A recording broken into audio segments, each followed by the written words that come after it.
Hello, I'm Alejandro with ITS, and today I'm going to show you how to connect your Yealink phone to your Wi-Fi and Bluetooth headset. All right, so upon firstly receiving your new package, you're going to receive your new phone and then your new charging adapter. This adapter is going to be plugged in on the back where the DC 5-volt connection is going to be plugged in.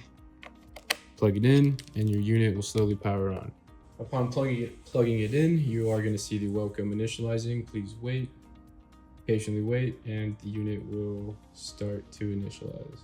All right, upon the phone going through the initializing phase and trying to find a network, you are going to notice that it has no service. In this case, we are going to go to menu, settings, basic settings, Wi-Fi. Verify that the Wi-Fi settings is on. If it is not, go ahead and switch it to on. Click save. Then scroll down to available networks. Click OK or enter. We are going to try to find your network. In our case, it's going to be ITS Office. You will then be prompted to enter your Wi-Fi password. Okay, looks like we are connecting now. Let's go ahead and verify that we get a dial tone.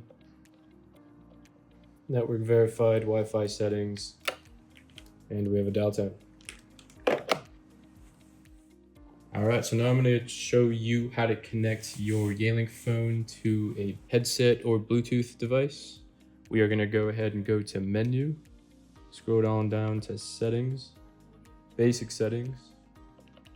Then I believe it's number 7, Bluetooth. And then verify that the Bluetooth settings is on. If it is not, click switch and save. Then go ahead and scan for any Bluetooth devices. Then you will put your headset into Bluetooth pairing mode in order to show on the screen. Looks like we are gonna go ahead and connect to this device here. Click on connect, connecting,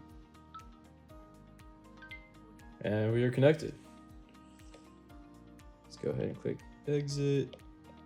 And you can verify here, Bluetooth settings are enabled and connected.